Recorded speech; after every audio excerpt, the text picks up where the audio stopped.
नमस्कार, मैं हूं प्रदीप कुमार और आप देख रहे हैं पॉलिटिकल आइडिया। मित्रों, पॉलिटिकल आइडिया के आज के इस अंक में आप सभी दर्शकों का बहुत बहुत स्वागत है। आज पूरा देश स्वतंत्रता दिवस मना रहा है। 78 वर्ष की आज़ादी हमने पूरी की। 79वें वर्ष में आज़ाद भारत के रूप में हमारा प्रवेश हो रहा है। लेकिन ये वर्ष 2025 बिहार में विधानसभा चुनाव का वर्ष है। तो आज हम चर्चा करेंगे विधानसभा चुनावी वर्ष में कि जिस प्रकार से दोनों गठबंधन के बीच मुख्य मुकाबला होने की संभावना है। हाँ, प्रशांत किशोर भी इस मुकाबले को त्रिकोणीय बनाने का प्रयास करेंगे। सफलता कितनी मिलेगी कहना आज मुश्किल है थोड़ा, लेकिन ये बात स्पष्ट दिखती है कि अभी भी बिहार में विगत जिस प्रकार से 20 वर्षों के राजनीतिक इतिहास है उसमें आमने सामने की लड़ाई होगी। एनडीए में और महागठबंधन में लगभग ये चीज़ें स्पष्ट दिख रही है। ये लड़ाई जब चुनाव में होगा, लेकिन चुनाव से पहले गठबंधन के भीतर भी दोनों गठबंधन में, ठीक है, एक दल भी दूसरे दल से लड़ते दिख रहे हैं। अगर हम बात करें महागठबंधन में, तो अब तक महागठबंधन में भी मुख्यमंत्री पद के उम्मीदवार का फैसला नहीं हो सका है। कौन सी पार्टी कितनी सीटें लड़ेगी इसका फैसला नहीं हो सका है।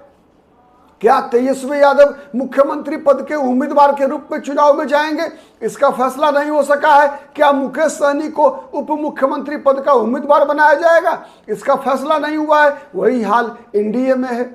एनडीए में सभी नेता इस बात पर एकमत हैं कि हम चुनाव में जाएंगे नीतीश कुमार के नेतृत्व में। लेकिन क्या चुनाव के बाद भी नीतीश कुमार मुख्यमंत्री बनेंगे इस बात पर एकमत नहीं है।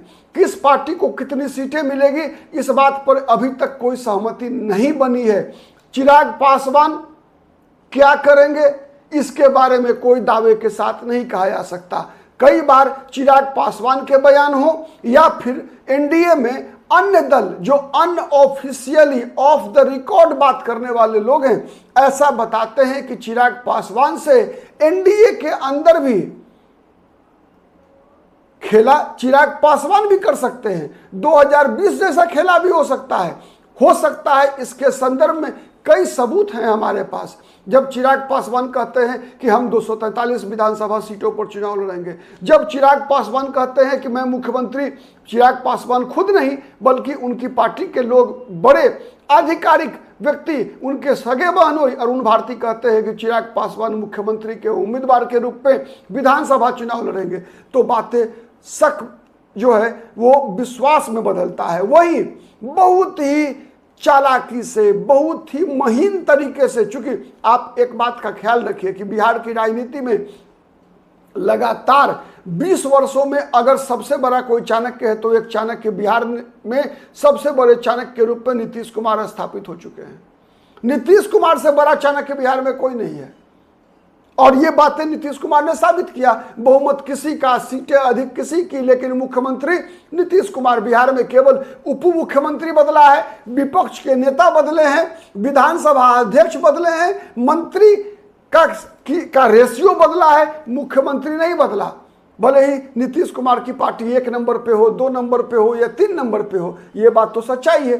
तो क्या कारण है? क्या ये जनाधार के बल पे हुआ है? नहीं, ये हुआ है चाणक्य बुद्धि के कारण। तो इस नीतीश कुमार के चाणक्य वाली चालों से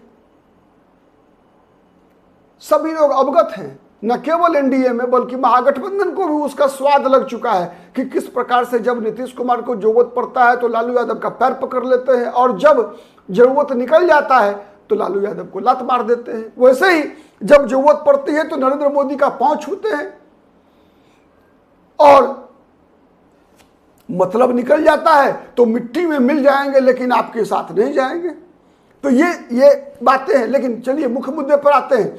तो चिराग पासवान, दरअसल चिराग पासवान जितने ज्यादा अनकंफर्टेबल हैं एनडीए में, विधानसभा चुनाव में, लोकसभा चुनाव में उनको कोई दिक्कत नहीं है, लेकिन विधानसभा चुनाव में जितना अनकंफर्टेबल होते हैं उससे ज्यादा चिराग पासवान के एनडीए में रहने से एनडीए का 2 और घटक अनकंफर्टेबल होते हैं। सबसे पहला नाम नीतीश कुमार। आपने देखा, इतिहास गवाह है, बताने की जरूरत नहीं है। 2014 से जब से चिराग पासवान की पार्टी लोक जनशक्ति पार्टी बीजेपी में आई, तो बीजेपी में कब आई चिराग पासवान की पार्टी? जब नीतीश कुमार नहीं थे, याद कीजिए।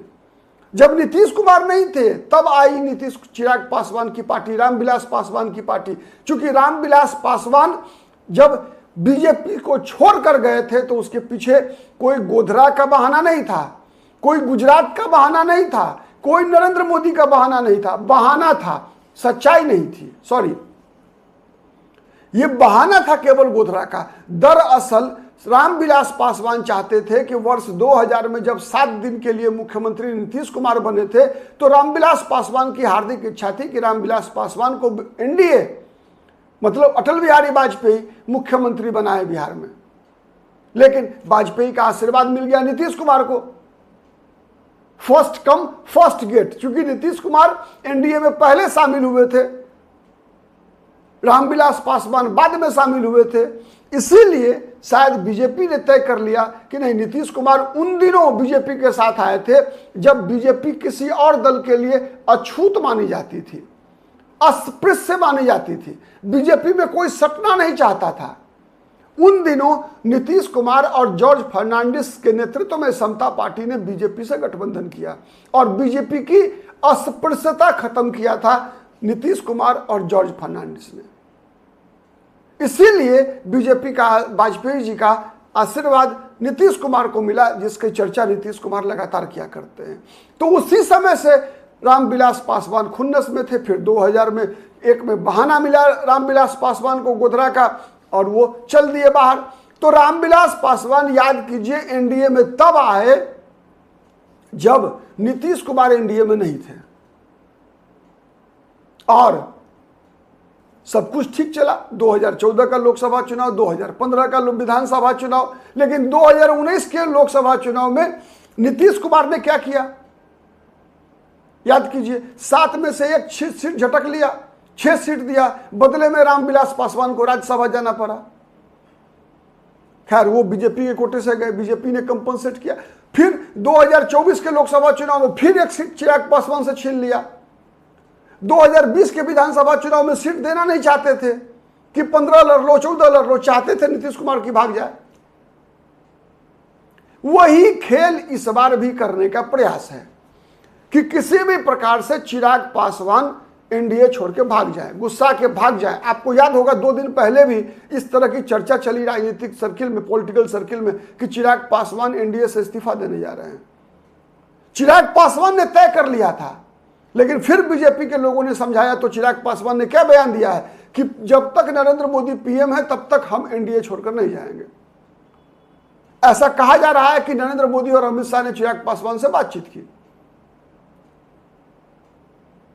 तो एक नीतीश कुमार है जो चाहते हैं, जनता दल यूनाइटेड चाहती है कि चिराग पासवान नहीं हो। नीतीश कुमार का मानना, और नीतीश कुमार को इस रास्ते पर लाने के लिए उनकी पार्टी में 3 चेहरे ऐसे हैं जो चाहते हैं नीतीश कुमार किसी भी कीमत पर चिराग पासवान को भगा दें। उसमें एक बड़ा चेहरा है चिराग पासवान की जाति का, नाम है महेश्वर हजारी, समस्तीपुर के रहने वाले हैं। आप याद कीजिए, पिछले लोकसभा चुनाव में समस्तीपुर से शांभवी चौधरी के खिलाफ उनके पुत्र लड़े थे, कांग्रेस की टिकट पर लड़े थे। सरकार में थे कहां? एनडीए की सरकार में मंत्री है महेश्वर हजारी। एनडीए की सरकार में, नीतीश कुमार की सरकार में मंत्री हैं, और चुनाव कहां से लड़ रहा था बेटा? कांग्रेस पार्टी के टिकट पर। नीतीश कुमार को याद कीजिए, लोकसभा चुनाव के प्रचार के दौरान नीतीश कुमार ने कहा था कि चुनाव खत्म होने दीजिए, इन पर कार्रवाई होगी। क्या नीतीश कुमार ने महेश्वर हजारी पर कार्रवाई किया? जवाब दीजिएगा। नहीं किया। अब तक कार्रवाई नहीं हुई है। क्यों नहीं हुआ?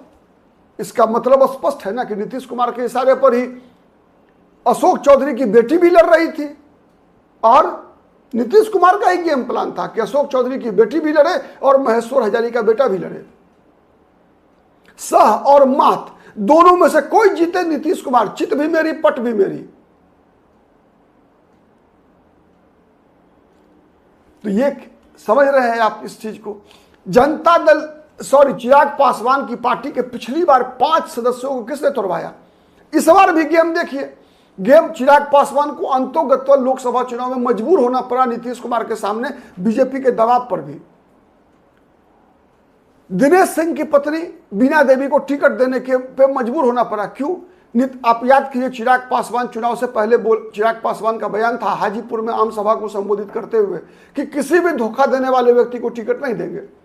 लेकिन चिराग पासवान को देना पड़ा या नहीं देना पड़ा? धोखा बीना देवी ने दिया था या नहीं दिया था? याद कीजिए, पशुपति कुमार पारस की गुट जो 5 सांसद अलग हुए थे, तो बैठक कहां हुई थी? बीना देवी के घर पे हुई थी। किसके संरक्षण में हुई थी? ललन सिंह के संरक्षण में हुई थी। याद है या नहीं है? अखबार पलट कर देखिए उस समय का। बीना देवी के घर पे बैठक हुई थी चिराग पासवान की पार्टी को तोड़ने के लिए, और उस बैठक को मैनेज करवा रहे थे ललन सिंह। ललन सिंह मतलब नीतीश कुमार।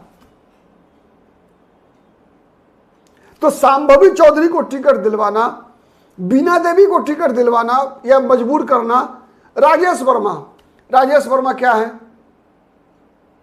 व्यापारी हैं। तो बचता कौन है भाई लोक जनशक्ति पार्टी में? फिर कभी भी चिराग पासवान के समक्ष ये चुनौती है अपने 5 सांसदों को बचाकर रखने की। अगर नीतीश कुमार की वक्र दृष्टि अगर पड़ी तो इस संसदीय दल में भी विभाजन हो सकता है। ऐसी परिस्थिति पैदा करके, मतलब चिराग पासवान घिरे हुए हैं। दूसरा जो घटक एनडीए का है, जो चाहता है कि चिराग पासवान किसी भी कीमत पर एनडीए में नहीं रहे, वो है जीतन राम मांझी।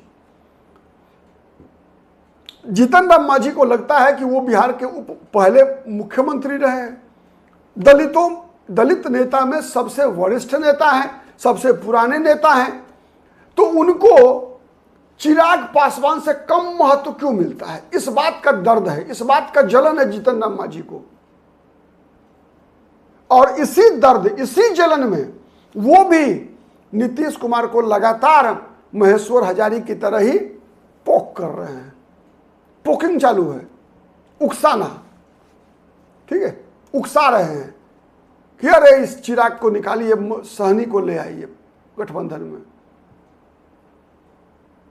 सहनी इससे कम सीट पे मान जाएगा और सहनी वोट बराबर हो जाएगा।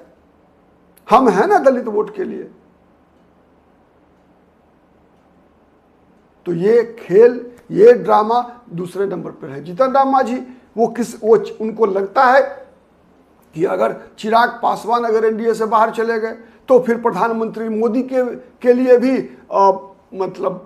वो हनुमान तो बन नहीं सकते, तो जामवंत बन के रहेंगे। मतलब सबसे विश्वस्त जो है प्रधानमंत्री मोदी के नज़दीक बीजेपी की मजबूरी हो जाएगी। दलित वोट को साधने के लिए सबसे बुजुर्ग बड़े दलित नेता के रूप में जीतन राम मांझी होंगे, तो मंत्रालय भी हो सकता है अच्छा, और अच्छा मंत्रालय तो अच्छा है ही, बहुत अच्छा मंत्रालय है एमएसएमई, इससे भी अच्छा मंत्रालय मिल सकता है और भाव बढ़ जाएगा बिहार में। अलग बेटा के लिए जो है इससे बढ़िया मंत्रालय मांगेंगे हम सरकार में भी। बिहार में हो सकता है डिप्टी सीएम पर भी दावेदारी कर दे कि दलित कोटा से जो है संतोष सुमन को बना दिया जाए उप मुख्यमंत्री।